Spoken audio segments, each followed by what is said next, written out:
Ready action. আসসালামু আলাইকুম, আমি আরিয়ান মুন্না।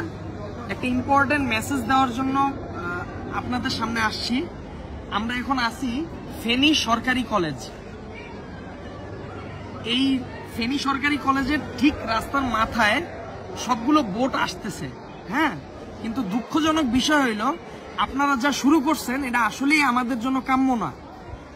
প্রত্যেকটা বোট আসতেছে, প্রত্যেকটা বোটে মিনিমাম 10 থেকে 15 জন, এমনকি 20 জনও আসতেছেন। আপনারা ঢাকা থেকে যে বোটগুলো আসতেছে মনে হইতেছে সবাই পিকনিকের জন্য আমরা এখানে আসছি, সবাই এনজয় করার জন্য।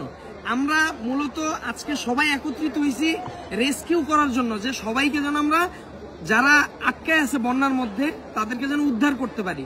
যে বোটগুলো আসতেছে আমি রিকোয়েস্ট করব আপনারা যে কয়জন মন চায় আসেন, ওইটা প্রবলেম নাই, কিন্তু যখন রেস্কিউ করতে আসবেন নৌকায় শুধুমাত্র 2 থেকে 3 জন উঠেন যারা আসলে উদ্ধার করতে পারবেন, যারা সাঁতার জানেন।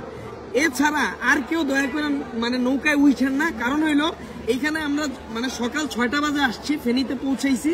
পৌঁছানোর পর এই পর্যন্ত যদি 50টা বোট আইসা থাকে, একদম 48টা বোটেই 20 থেকে 30 জন আসছেন। এইখানে মনে হইতেছে যে আপনারা পিকনিকে আসছেন, যে আপনারা একটা সিম্প্যাথি ক্রিয়েট করার জন্য এই নৌকাটা নিয়ে আসবেন, 2-1টা মানুষকে হেল্প করবেন। ভাই, এই হেল্পের প্রয়োজন নাই। রিকোয়েস্ট করব আমরা যে আপনারা যারাই বোট নিয়ে আসতেছেন, যারা রেস্কিউ করার জন্য আসতেছেন, তারা পিকনিকের নিয়তে না আইসা 2-3 জন আসেন, যারা আটকায় আছে তাদেরকে উদ্ধার করে নিয়ে আসেন।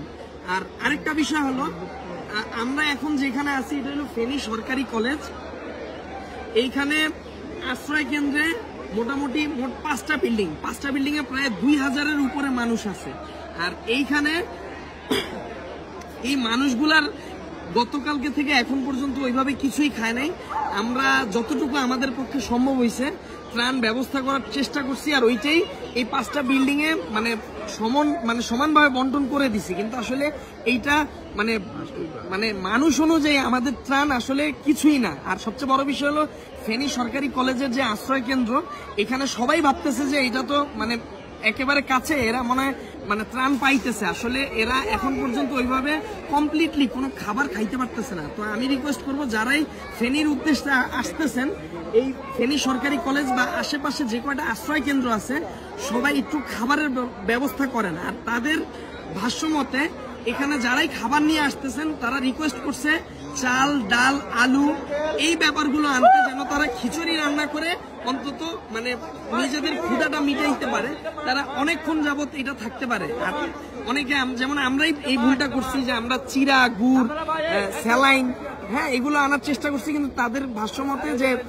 এই খাবারগুলো আসলে অনেকক্ষণ থাকার জন্য যথেষ্ট না। এই জন্য আমি রিকোয়েস্ট করব যারা আসতেছেন তারা চেষ্টা করেন চাল, ডাল, আলু তারা এখানে রান্না বান্নার ব্যবস্থা করে, তারা খিচুড়ি হোক বা যেটাই হোক, তারা অনেকক্ষণ একবার যদি খাইতে পারে অনেকক্ষণ এটা নিয়ে থাকতে পারবে। এটা হলো এইখানে আশ্রয় কেন্দ্রে যারা আছে তাদের ভাষ্য। তো আমরা নেক্সট আপডেট দিতে থাকবো।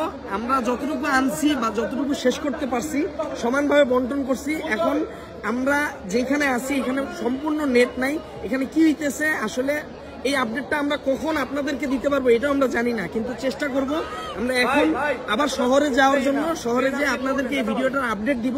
আর যারা আসলে এই আমাদের সাথে সাহায্য করতে চান তাদেরকে রিকোয়েস্ট করবো, অনেক ফাউন্ডেশন আছেন আপনারা সশরীরে আসতে পারতেছেন না, তাদের জন্য আমাদের বিকাশ নাম্বার, বিভিন্ন ব্যাংক অ্যাকাউন্ট দেওয়া থাকবে এই ভিডিও ডেসক্রিপশনে।